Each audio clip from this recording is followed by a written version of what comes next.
Welcome back to More Sip the Tally. And today's subject is Justin Jefferson. Was a part of that national championship team at LSU. We got a bunch of players in the league right now. Justin Jefferson, Jamar Chase, Burrow, Pat Queen. A bunch of guys from that team are in the NFL. And just what he's doing so far this season can't go unnoticed. First game he jumped out with 9 catches for almost 200 yards. And then he kind of disappeared. And I thought, well, maybe that first game was a fluke. But what I found out was the new OC, or the guy calling the plays in Minnesota, used to call plays for the Rams. And they're trying to make Justin Jefferson the new Cooper Kupp. And when I thought about this, I'm like, we all know Cooper Kupp, and we know Kupp is a gritty, technically sound NFL wide receiver. But he don't have the athleticism that Justin Jefferson has. And if Justin Jefferson gets in a Cooper Kupp role and gets all those targets and gets in space as much as Cooper Kupp, the NFL could be in real big trouble. And we're just going to take a look at his last game, which was against Chicago. 13 targets, 12 catches, 154 yards. And just on the season so far, he has,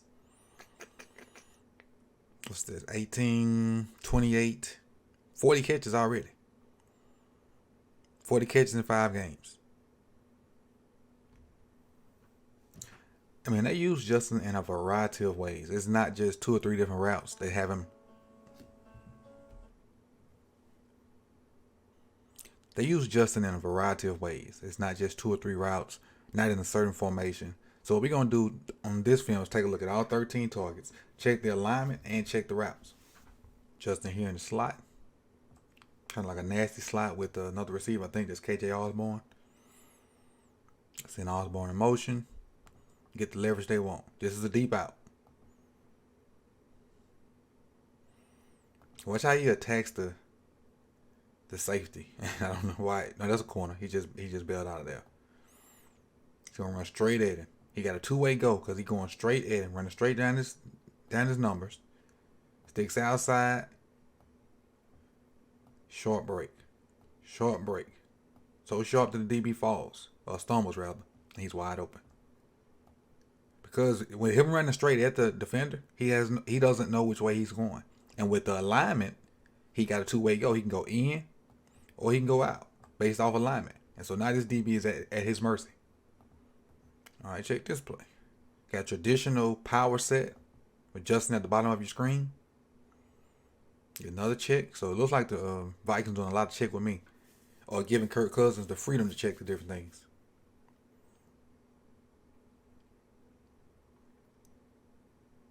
Again, you get the same route, a deep out. See how he plays it different. Same route, different look. Same route, different look. Now this time, I think this is Jaquan Brisker. He's playing outside leverage. So he knows he has to get out there and cut out. So he has to some kind of way open Brisker up or open whoever this DB up so he can get the leverage he needs to run his route. Pushing right inside of him. No need to panic. Run at him. Turn him inside. Now it looks like I'm finna run a go until it's not. Look at the footwork the DB has to use just to get out there. Shuffle. Turn and run. Now he got him to turn and run. That's all he needed. Now he got his back to him. Look at that. He got his back to him. And again, part of that is because of alignment. He don't get way out here at the bottom of the numbers where he only got a 1-way go. He's still running, with a fairly enough leverage to, you got 2 options. I can go here. I can keep straight. The DB really is at his mercy. And because he's so quick in and out of breaks, it makes it hard to defend that. So far we've had him in a nasty slot. They motion the guy away. He's been the traditional X receiver and a traditional power I set. He's the X again right here. They got trips right with a tight end. So they got a nasty slot up top with the tight end. Play action. And this is a staple of what the Rams do. That's how what made me realize running the outside zone and faking it and then having crossers coming across. This is Justin right here coming across the formation. They gotta respect these linebackers. They have to respect this draw, especially with Davin Cook running. I mean, not draw, stretch. They gotta respect that. So watch the run reads, and Justin just gonna run right behind where they used to be. And he outruns 31. What does he do to 31? Does he set him up? He just straight out running. Run right at him, give him a got his hips open, and now he's just gonna run where them linebackers used to be. Look at all the space created. Easy throw for Cousins. And you'll see him on his back view coming across the back of the screen. Look how wide open he is.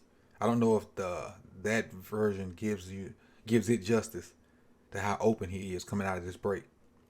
Well, I'm sorry, coming out of this fake.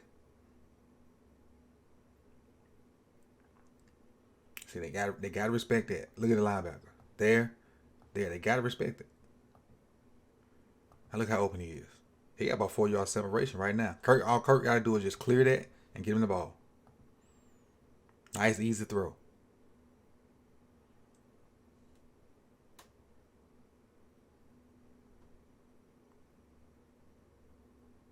All right, that's something simple. Something every receiver runs from middle school to high school to college to pros. A simple hitch. Right here at the bottom of your screen just came in motion. A simple hitch. Now, nothing special about this catch. It's the effort afterwards. So when guys, they smell the end zone, they try to do whatever it takes to get there. So he got a hitch on the 5. It's 2 versus 1. 2 bads versus 1. He turns away from the double team, which is good. So that gives him, it kind of sort of makes it 1-on-1. And he's powering through the tackle. Leg drive, fighting. Touchdown. That's just finishing the play. That's just smelling the end zone, wanting to get in the end zone, won't be denied. Now, how he's doing that on turf, I can't do that in socks. So how you doing that on turf with cleats on? All right, now the next one, they're going to motion him and put him in the flats. Getting a play action game. Again, this is how the Rams use Cooper Kupp. This is how Cooper Kupp gets so many catches. They use him in so many different ways, and so much comes off of their run game. But they have to get their run game going. And with Davin Cook, the Vikings have a run game. Fake that, and again, linebackers, you got to respect it. And now he's 1-on-1 with this guy. But this guy's kind of in no man's land because he got, I think it's a tight end releasing there. So he got to protect the deep ball. He got to protect that. So that was smart on him to, I can't let this go. Kirk gets it to Jefferson real quick. 2 yard, not even a 2 yard throw, turns into about a 7 yard gain on first down. But because they have a running game, the linebackers have to respect it. And number four, that probably was his responsibility, but that play action got him. Now, we saw a deep out. Now we're going to see a speed out from him. That's him coming in motion right there. 31 jumps inside, so now he knows he got the leverage he needs. Just get an on-time ball. Get an on-time ball from Kirk. Get some running out to the catch. Making guys miss, which is, we ain't even seen that part of the game yet. This is simple. Because he definitely has that part of this game. But your bottom of the screen. Got a curl. It's a little, put a little sauce on this curl too. Just watch it. Cornerback and outside leverage. Got inside where he needed to be. Pushing out like it potentially could be a corner. And just sits it down in the open spot. I don't know if this is one of those routes where if you recognize man or zone, you change the route. Post snap. Because the corner has outside leverage. He gets inside. Now, I think he's looking for the safety. I think he realizes that, it's zone. And so there's no use to just running over there because they're going to try to bracket that off. So he sits it down. And I could be wrong. It just could be a general curl. But Kirk hits him on the fly. Wide open. Wide open for a first down. They got to be able to recognize soft coverage. And present yourself as a target to your QB. And we got him up there running empty. This is Jefferson. There. Again, have him lined up all over the place, so you can't just lock in your best guy on it. That's nasty right there. That's a release. Watch the release. He gets rid of that kid in no time. Slow playing him, slow playing him, slow playing him. Evens him up. Guy tries to put his hands on, he slaps that down easy. And now I'm turning on the Jets. They call him Jetters for a reason. Jay Jetters for a reason. That's simple. That's light work. He really didn't have to break a move out other than just getting that hand down. We might can see him right here. Let's see if we can see it right here. See it better.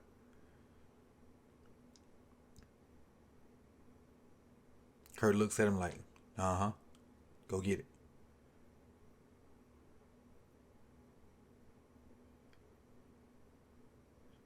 Nope, nothing extravagant.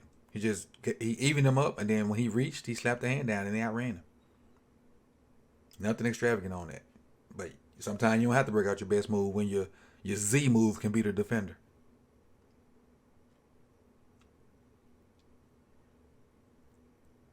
The nasty slide at the top again. But this time he's the off man. Just a quick speed out. They bagging off him, turn this lit out route. 2nd and 10 went to 3rd and 5. Now, so far we've seen him deep out, crossers, hitches, motion in the flats off of some play action, speed out twice, and I'm going to say a corner, but curl. Now we're going to see another part of this game that J-Mar does a lot, the darn tunnel screens.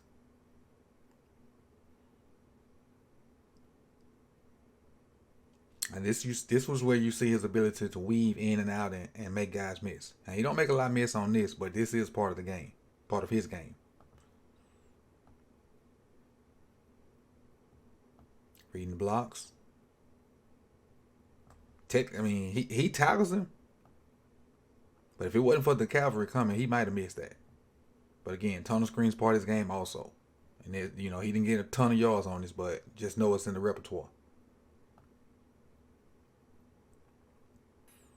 Right, top of your screen now. In an empty set. Very top.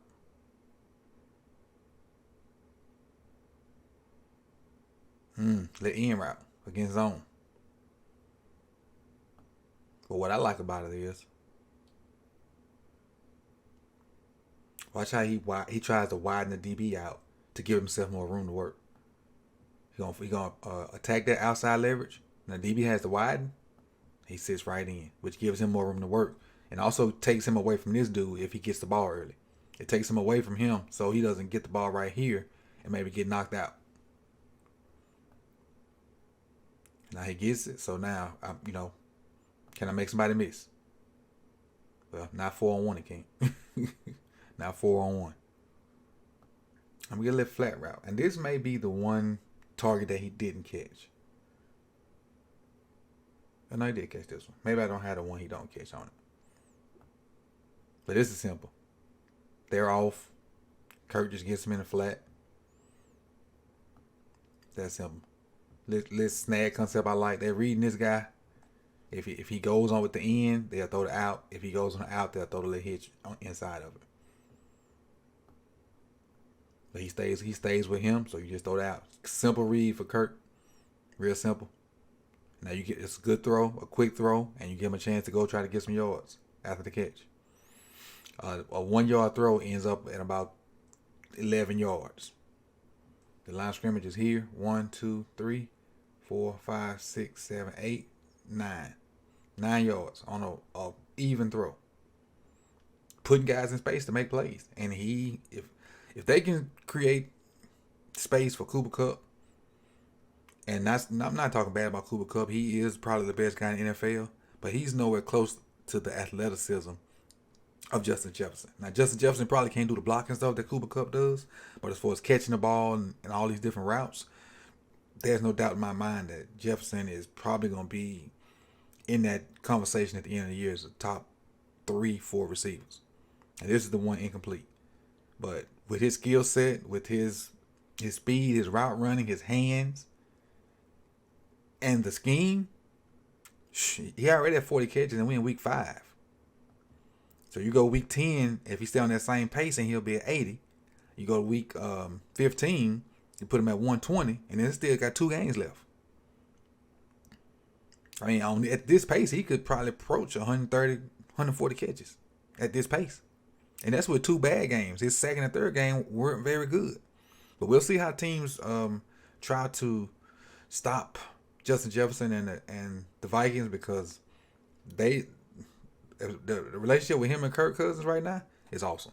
And again, I credit that to the guy bringing that system in from the Rams. And with Dalvin Cook being able to run the ball the way he does, the sky's the limit for Justin Jefferson and that amazing class from LSU. But again, this is Coach Evans with more to the tally. I appreciate you guys for coming in. Any new Vikings fans, I appreciate you if you sub. So when more content out, because if we keep balling like this, we'll keep having videos about Justin Jefferson. So to everybody out there, peace.